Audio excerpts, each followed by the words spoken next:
So tonight in our Mastermind Book Club Extended, we have a special guest, someone who I have known for well over a year and almost a half now.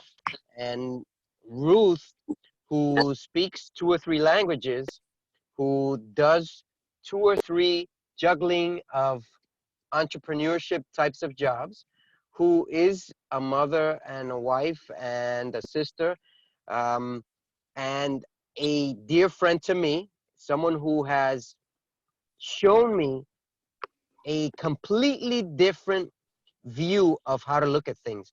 It's amazing how someone can just change your life in a few minutes. And I feel that from her heart every time I get together with her. So we have an honor today because not only do we have Ruth Pucci, but we have her sister Gina, and we have as well a friend on the line. So we are all welcome, and I see there are many people here on this line, and I'm glad, as many of you have requested, for this meditation session. So I'd like to hand this over to Ruth. Ruth, are you ready for us? Yes, I am ready. So Ruth, I'm gonna turn over host for you. I'm gonna mute everybody's lines for the next 20 to 25 minutes max. She's gonna walk over and she's gonna give us all the details, all right? So let me just mute everyone and then I'll open up your mic and then you can take over from there. Let's see, unmute. And David. I'm handing you over the host. Let's see, where do we go here? Let's see, make host. All right, so I'm muting my line. Gina, welcome. This is your session. Thank you. Thank you in advance. All right? Okay, thank you, David. Before you leave there, I need to know how, if I can share my screen with everyone. Be at bottom middle, should say share. Okay. Doing a session.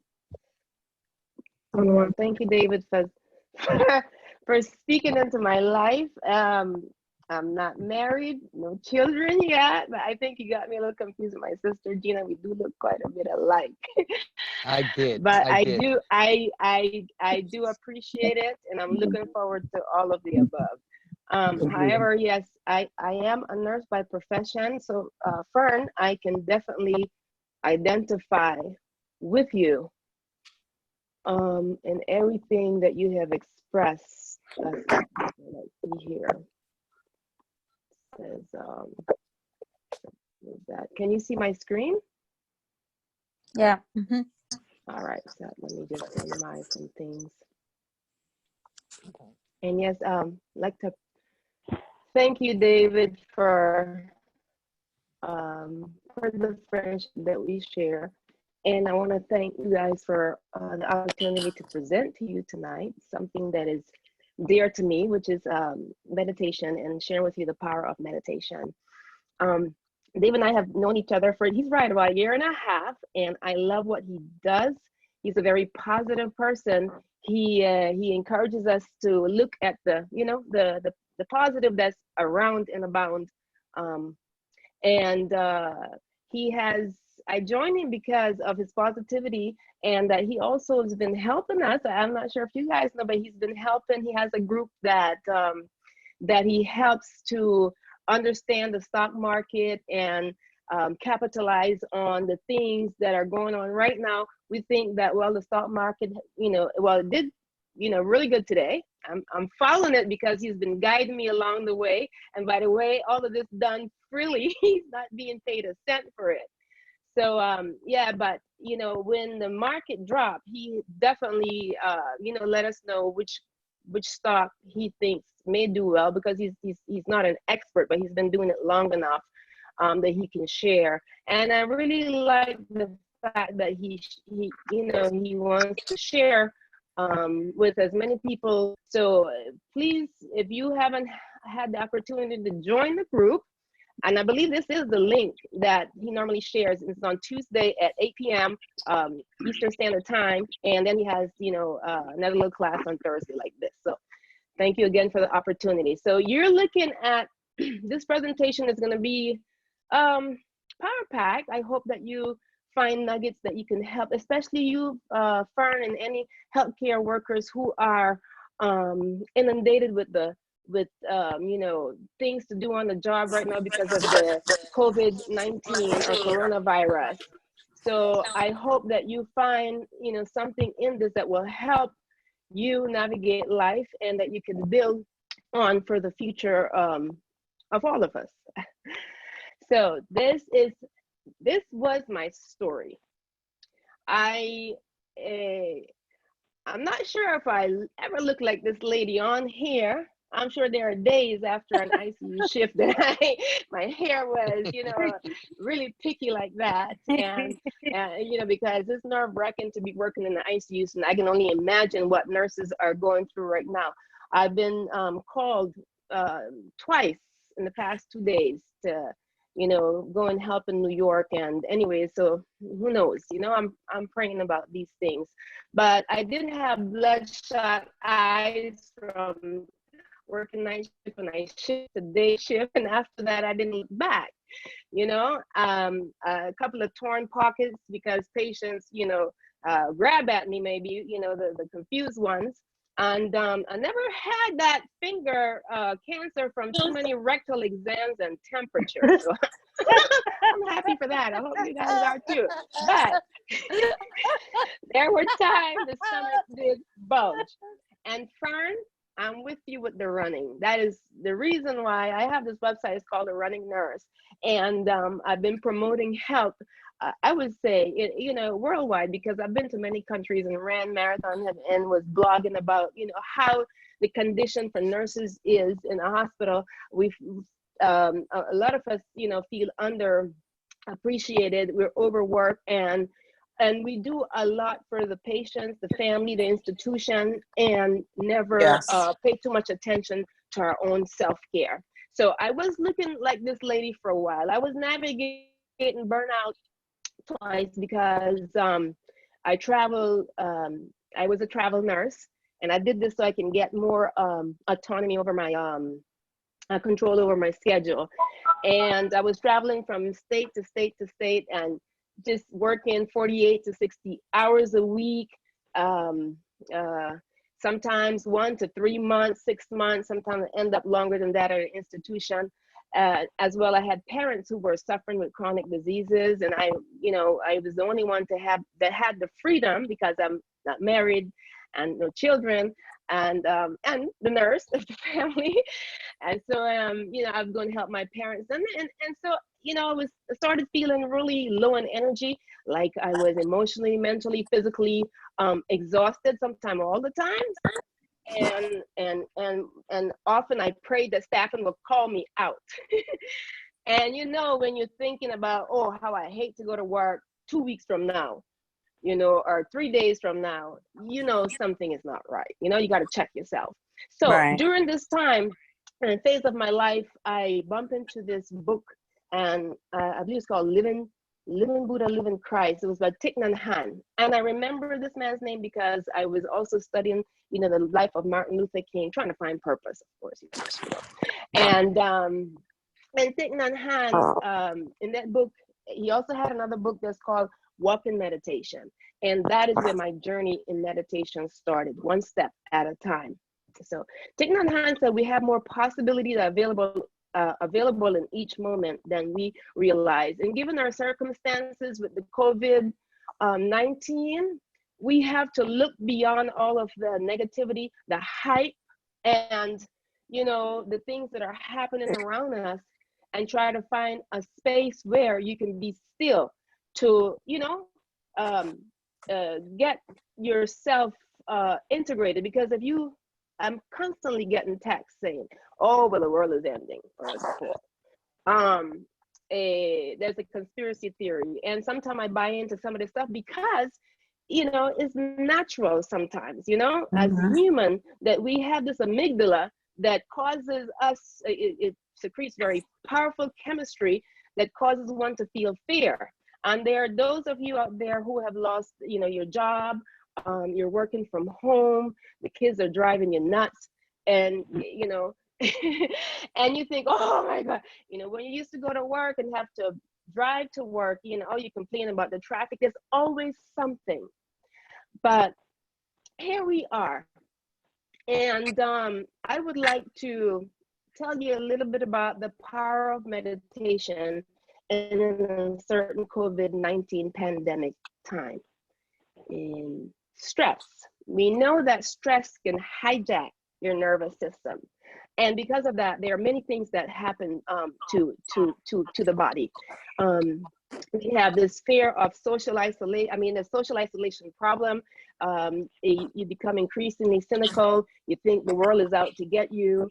There, you go to the grocery store and there's scarcity, and you see just looking at the empty aisles and Walmart. I was like, oh my God, I gotta stop.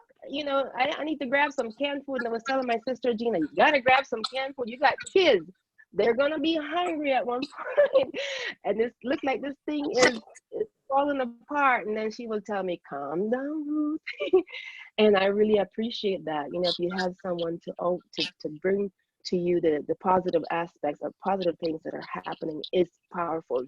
But yeah, you may be feeling like you have lack of creativity. There's financial stress, you know, because you lost your job and you're worrying how are you going to pay the mortgage. There are a list of things that can happen to you, seen and unseen.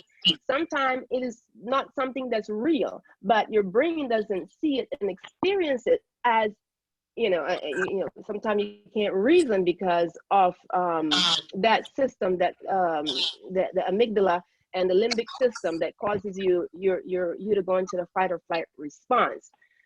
So in all of the mayhem that's happening, can someone please tell me of something? Let's put hands on the deck. All right, we know that the United States is #1 in the world for the COVID virus. I mean, it's like we have more incidents of it than anywhere. I think that statistic came out today, and it is alarming because we're in America. Well, most of us here are in America. I have some friends from the Bahamas who have joined me in this presentation.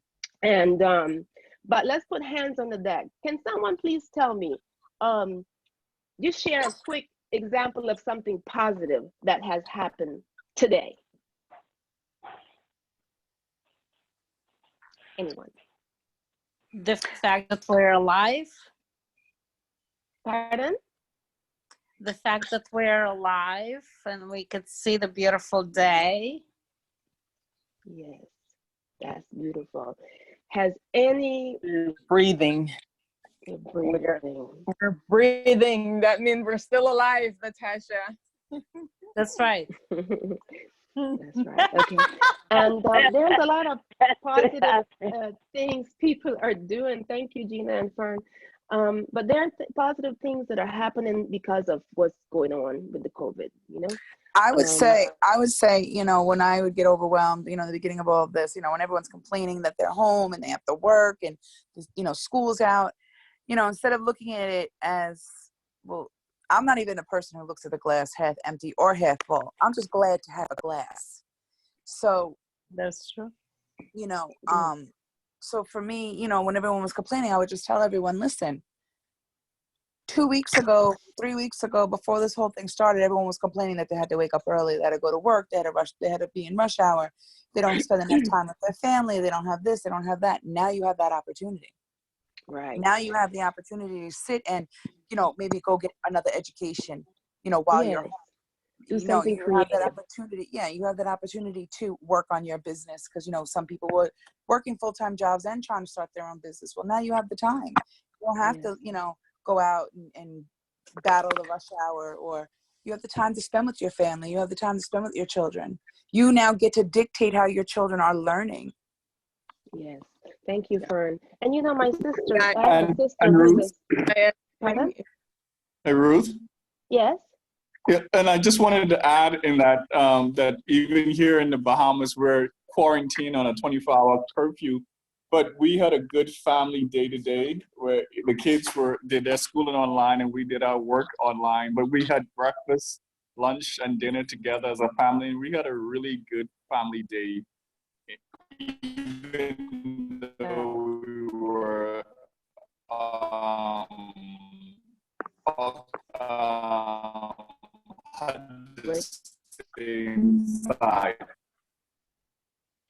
Yes, yes. Thank you. That is,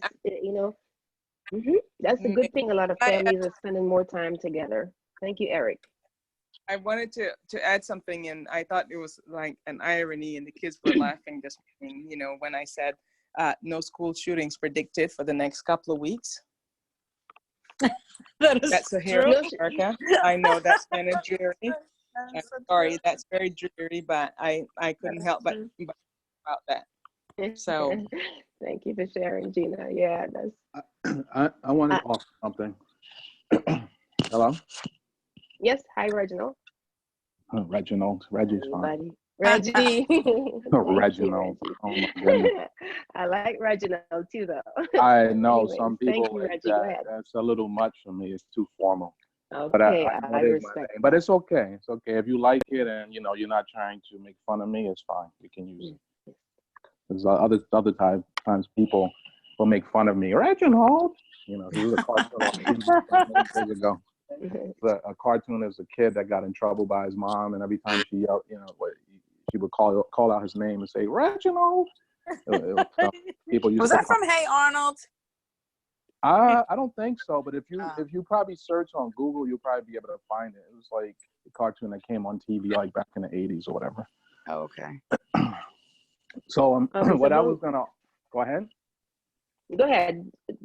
Go ahead, Reggie. So yeah, what I was gonna offer, and I've talked to a couple people about this. And it's probably a positive that's not being thought about by maybe many of us. And I was just thinking about the part of where the planet itself is getting a bit of a reset, right? So a lot of things that we've been doing, whether we think we're in control, we're not really in as much control as we think, and we can do what we want to do to plunder the planet or live our lives the way we do. And some of us probably taking a little bit more than others, and some of which is not necessarily all that good. Others are getting less, whatever it may be. But at some point, the planet, whether this might be the case. I mean, I like to theorize these different things, but at some point, the planet says, I'm in control, and we got to make this thing come back to where it should be.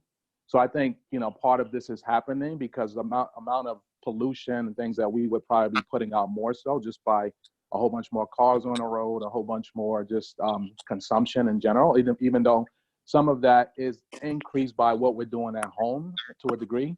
But I think there's a lot more consumption in the sense of like pollution, things like that happen to us, using the different modes of transportation and doing some of the things that we do, maybe going to our offices and using the different machinery and machines that use a lot of electricity and a whole bit, maybe more than what we may use in our homes. So I think the fact that what we're doing, what's happening now, is the planet maybe getting that bit of a reset. And there's some other stuff on the other side that may seem like negative, and definitely I think there's some other stuff going on that's not being told, because I am not necessarily a conspiracy theorist, but I tend to get information from just by asking for it, so it just comes to me. But we're gonna focus on the positive. Yes, but I look for the positive. So that's the positive that I'm offering. To know that I know that this has got to be the case, that there's a reset. And just in terms of us taking and a break from the things that we do, to the extent we're doing it, even for however many weeks, is a major change to the planet that could, on one hand, be very positive to us overall, while us still having to contend with maybe what are the other elements and things that are going on that could be counter to that. But we got to at least look at the positives of it, and I think that's fun. Yes, we will definitely look forward to that. And one last positive I have to tell you, my sister, there are a lot of acts of kindness that's going on. One of my sisters, she's a seamstress. She heard the hospitals were out of masks, and she's been making a lot of masks and definitely will be giving them up to the hospital. She also sells them as well, but she's going to be giving, the majority of them to the hospital because nurses are out of masks in New Orleans. Okay, so thank you guys for sharing. That was a little break there in the materials. I hope I have enough time to present everything that I have here for you. So Proverbs 25:28 says, "He that had no rule over his own spirit is like a city that's broken down and without walls." And and go, and there's this neuroscientist that I follow. He does a lot of research on emotion and how meditation affects the emotional body. And he said the key to having a healthy life is having a healthy mind. And so only good vibes here tonight, okay? We're focusing on the positive, although we know the negative is there, it happens, and sometimes it happens for our growth and development.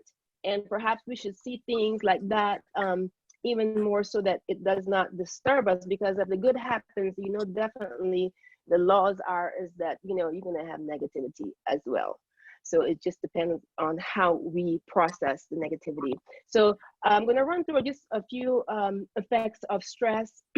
Stress causes you to be susceptible to acute illnesses like, like the COVID-19, and chronic illnesses like, diabetes, high blood pressure, stroke, things like that, obesity, poor learning and concentration, poor reasoning, impulse control, poor planning, uncontrolled emotion like fear, anger, grief, increased powerful neurotransmitters. Now, the neurotransmitters that your body secretes is there are a few, but the main ones are epinephrine, adrenaline, noradrenaline, and cortisol, and they cause inflammatory response in your body.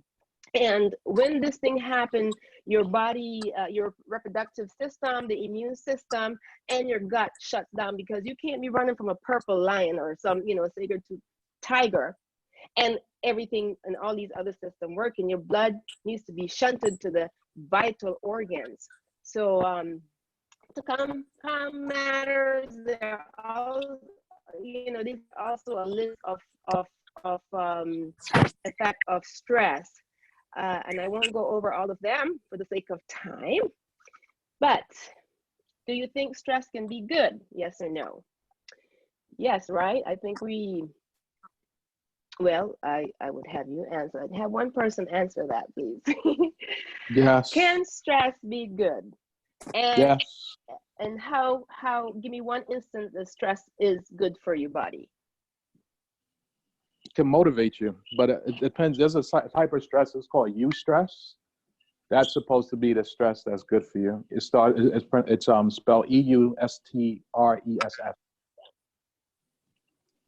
It's called eustress. That's like true stress. It's called eustress. Yes. And it means for true stress, because stress is supposed to, there's stress like if you see a lion charging towards you, that purple lion, eh? Of course, I think, your body will. I'm sorry. I think there's a purpose for everything. Everything that goes on, good or bad, there is purpose for it. And like you were getting ready to say, the stress, that we have stress in our body, there's a purpose for it. Just as there's a purpose for pain. Pain tells us that there's something wrong with our body for us to get help. The stress in our, the stress that we release, like the epinephrine, the cortisol, it's to get rid of, it's the fight or flight, to get rid of things in our body, mostly our fluids. So to make our bodies lighter, to get us the heck up out of there, to protect us, to let us know it's time to move. That's why they said, mothers who've like lifted cars up if their babies got stuck underneath a car. It's because that epinephrine came in as a protection to get that baby. Her mother instincts kicked in, the epinephrine surged through her body, and she got like the Superman strength. Yeah, that is true. She lifted that car. Thanks for sharing. And so I have some questions here in the chat. Okay, there's a comment there. Let me close that for a second. Okay. And so before we go into meditation, because I know everybody is here to feel a sense of calmness, I was just going to do a presentation to share a little bit about, the nervous system. But I believe because of the time, we're a little bit more pressed here. But I'd like to say that, I'm not sure how much you know about your brain, but the brain has how many billion neurons? Does anyone know? So I has about the brain. How many billion neurons? How many neurons does a regular brain has? A lot.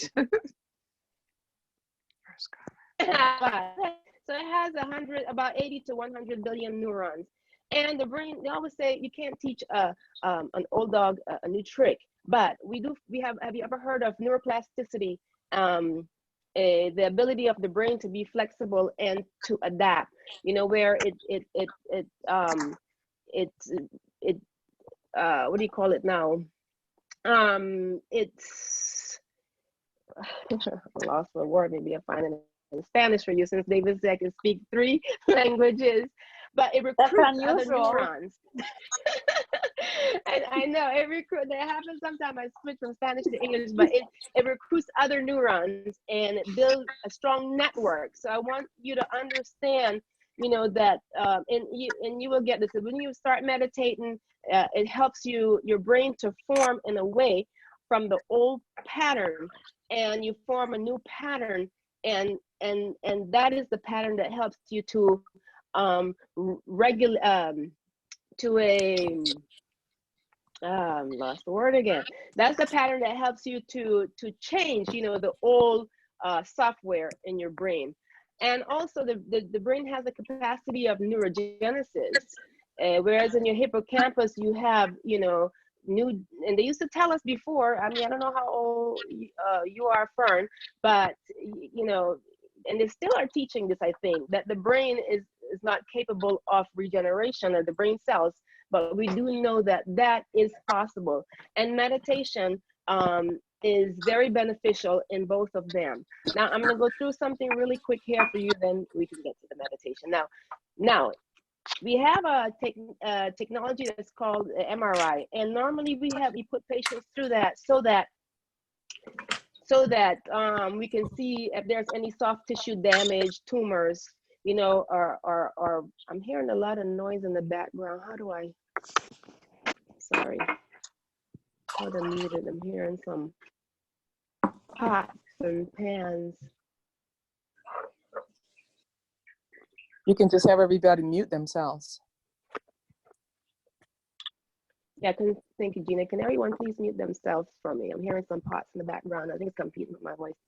But this technology is called a functional MRI, and researchers can see the effect of meditation on your brain, or actually the effect of any kind of thoughts on your brain. Let's say if they show you a flag, that would register on one side of the brain. And if they show you, if they show you a picture that makes you angry, it would register on another side of the brain. And I'm gonna skip this here and go down here. How does the brain look on meditation? You have in essence, what happens when you're meditating is that all of your centers start coming together because of the neuroplasticity, okay? There's a change that goes on where all the synapses start going towards integration. And you get out of this atmosphere or this attitude of me. It's all about me. And you start to, since it's integrating, it's just not about me anymore, it's about us. And so if I have another time to explain some of this stuff, it's really important. It would be good for me to share with you, but some people are, requesting to have more time for meditation. So I will do this at another time. It makes you a more holistic person. You feel, well, it takes time to meditate, okay? If you're gonna have a regular meditation practice, you have to make the time. And what I have been doing is once or twice a day, you sit quietly. There are many ways to meditate. You can do the walking meditation. You can do a silent meditation, or you can do a mantra meditation where you're repeating words in your mind. Like for instance, I'm the greatest. That was the mantra for, was it Muhammad Ali, right? And so I'm not saying for you to, to adopt that mantra, but mantra is, they're like power words. Usually, the word came from a Sanskrit term, a Hindu origin, but everybody used that word just like, you know, well, we know it's a power word that you use, or a few power words that you use to make it through the day. So the meditation that I am going to do tonight is a sitting meditation, and it is focused. You be focused in on, you know, I'll guide you through. It'd be a guided meditation. And so what happened is that there are several types of meditation, like I said, and but Dalai Lama said sleep is the best meditation. And here you see my sister's cat, Ginger. She is really chilling outside. One afternoon, I took a nice picture of her. But does anyone know the benefits of Does anyone not know the benefits of meditation in here? All right. So seems like everyone is a little bit silent, but you can know. To me, some of the major benefits that and why I still practice meditation is because it gives me a sense of calmness, and there's an incredible sense of calmness, and it also improves my focus and concentration. So before we meditate, now I just want to explain to you, it is good to, you know, get yourself into a place where there's not a lot of noise, and you want to not be driving. Please, if you're driving, you can pull over if you want in a safe place, but I'll say just keep on going and listen to the presentation, please. I don't want anyone to get into any accident. If you're operating heavy machinery or any kind of machinery, this is not the time to practice. But I like to start with a few deep breaths. And often people don't know how to breathe. You know, we go about, you know, under stress and duress, and our breathing is usually rapid and shallow. But the breathing that I would like for you to do is abdominal breathing, diaphragmatic breathing. And if you've never done it before, just put your right hand on your abdomen, and you can put your left hand on your chest if you'd like. And when you take a deep breath through your nose, in through your nose and out through your nose, you want to see your abdomen rise, okay? So when your abdomen rises or pushes forward, that means that your diaphragm, which is the largest muscle in your body, will push down. Hence, you know, your abdomen pushes forward and your lungs are expanding. And when you exhale, your abdomen goes towards the back of your spine, and then your diaphragm goes up. And that's a full abdominal breath. So I would like you to close your eyes for me, please. And with your feet planted on the ground, put your hands on your knees. You can put your hands downward if you're comfortable that way. If you put it upwards, just have your thumb and your index finger to touch each other. Relax. Focus on your sit bone. Just get comfortable. Allow your spine and your shoulders and your neck and your ears to align. They should be aligned. You shouldn't be leaning forward or leaning backward. Just make sure your spine, your shoulder, your neck, and your ears are in alignment. With your eyes closed, take a deep breath through your mouth, through your nose, sorry, and exhale through your nose. And you take another deep breath. Your abdomen should expand. When you exhale, it should go backwards towards your spine. Now, there are lots of things that have had us caught up, you know, today. A lot of things have taken your attention off of who you really are. Who you are is not the name that you call yourself. There's more dimension to that, to you, to your being. You are a spiritual being. Breathe in and breathe out. Now, focus on your feet just for a minute. Not a minute, just for a second. And you feel your feet, your toes, you just thanking God for, your toes. They help with your balance. And you bring that sensation up to your ankle, you feel it to your knees, and you come forward, bring it up to your thighs, just up your trunk, your back, to your shoulders. And you want to relax. Just relax. Just let everything go. Forget COVID-19. Forget that you had a tough day at work today. You don't have business with that. And just let that sensation travel down your arm, across your elbow, to your forearm, into your fingers. And with a nice sweep, just bring that sensation up, your fingers, your forearm, across the elbow, up to the arms, and then your shoulder. Again, take a deep breath. And exhale.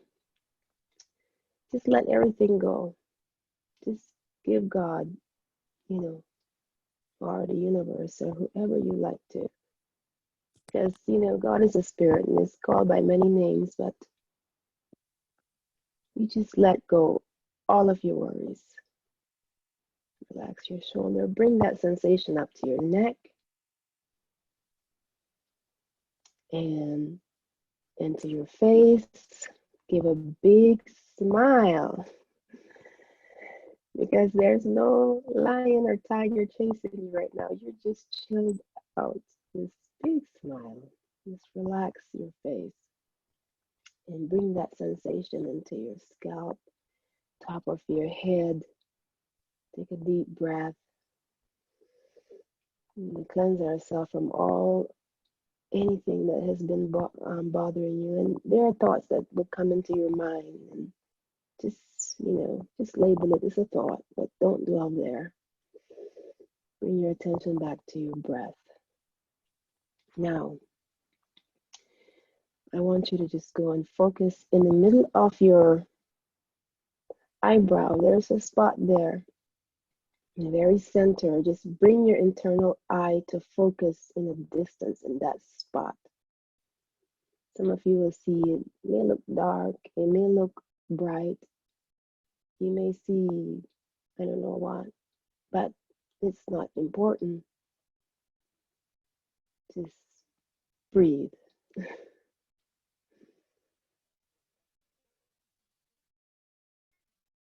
In the center there between your eyebrow, if you go further in your brain, there's a place that's called the pineal gland. And at night, it secretes melatonin, which is one of the major antioxidants we have.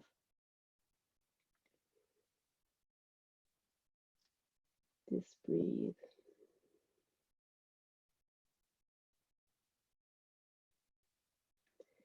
And I want you to put your attention on your heart right now.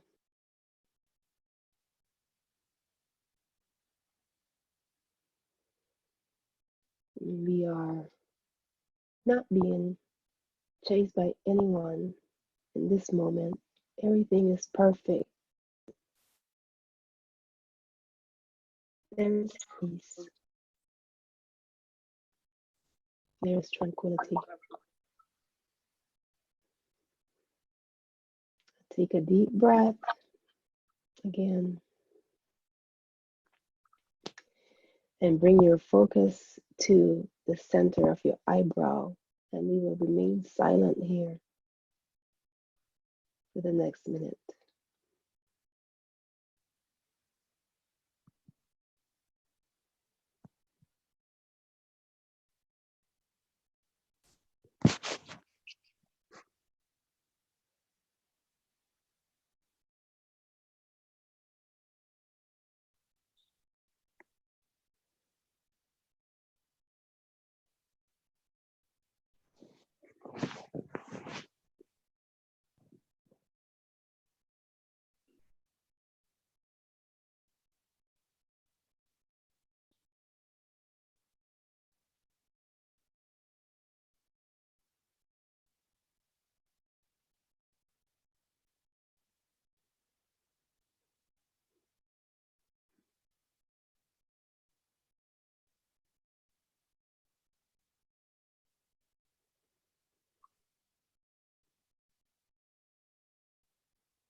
Okay, we'll try to bring your sensation back into your body. You feel your toes, you feel your fingers, you feel your shoulders, and they feel much relaxed and lighter.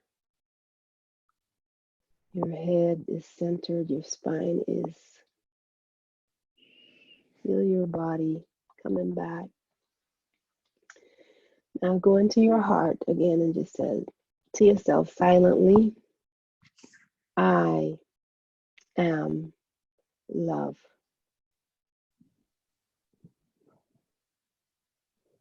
I am love. I am love. Now, the big beaming smile. Gently open your eyes. And I hope that this was a very short period of relaxation for you, but I hope it mattered quite a bit to bring you and into the center, that you realize that our thoughts are usually the things, our thought usually is what really keeps us in a state of coming up from the center, in a state of disruption. And if we can only come back and breathe and close our eyes even for 1 minute, it makes a big difference. That's the experience I've had. And it is something that I would suggest that you practice once or twice a day. And do it regularly, just like you brush your teeth. Because meditation has helped many people, especially successful people, performance athletes, many entrepreneurs, they practice this tool to help keep them focused, centered, and also that they may see the other side of the story, that it's just not about me, it's about us. So if you have any questions, I am open to answer them. Otherwise, thank you for giving me the opportunity to share this with you. It was beautiful. Thank you. Thank you. Wow. Thank you. Thanks a lot. Ruth, Thank you. Thank this you. is Thank you. this is a meditation I could never have thought of. Most of us think that we have to be 20 minutes, 30 minutes, 40 minutes, an hour. And obviously, every level leads to something much deeper within us. But this is a great and basic way for us to enter into meditation, especially those of us who are not used to it. So I want to thank you for that. This is beautiful. Thank you, Ruth. Yes, you're And welcome, everyone David. who took part of this. We'd like to have at least once, like every month, and we'll extend it accordingly, and we'll make it so that people can realize whatever it is that they want in their life through meditation, because successful people meditate regularly, not just once a year. How often do you think, have you been told in your classes that you've taken, Ruth, how often do successful people meditate? Once a day at least, minimally. And Minimally once a day. yeah. And David, is what happened is that people will adopt certain habits if they know why it is good for them. So perhaps at some point, I am, I've come from a lecturing background too. I would like to share, a little bit more about the anatomy and the physiology that goes into such a practice, because once, you have a regular practice, you will find yourself, every day, or at least you'll be able to, if you find yourself in an erratic state, you would have the tools to bring yourself back to the center and thrive, you know. So, but successful people do practice it, you know, at least once a day.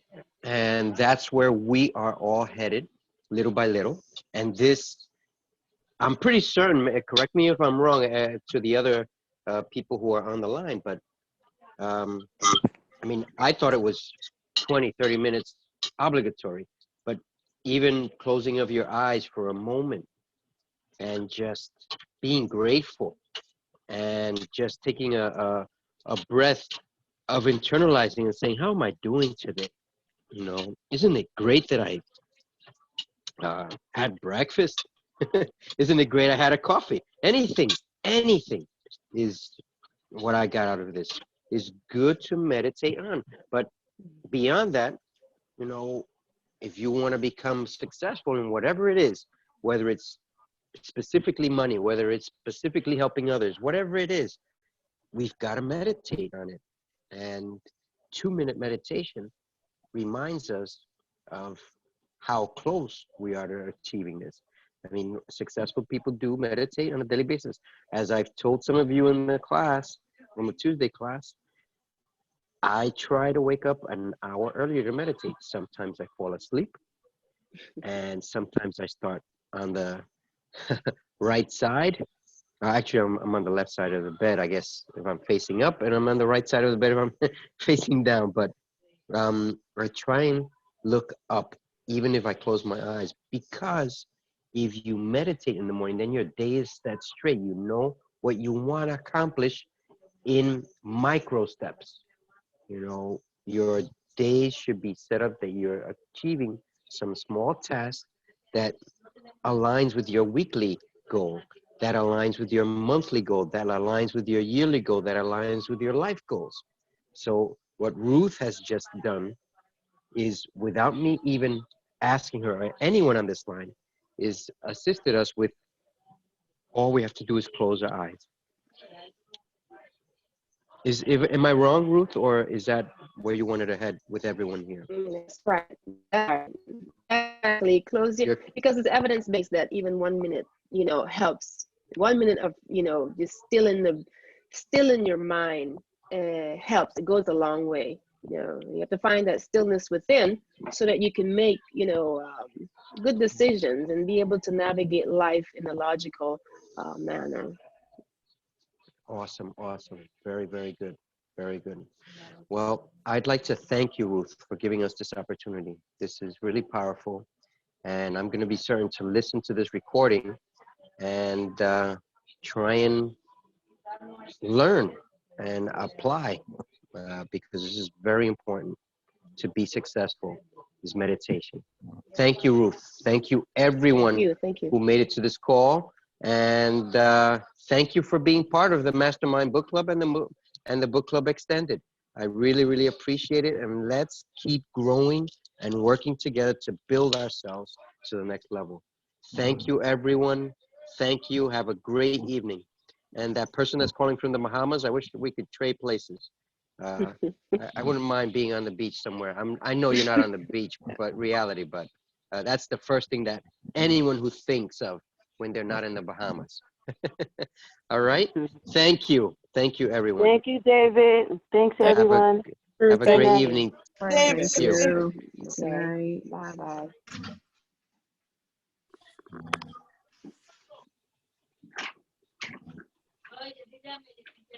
Good night, everyone.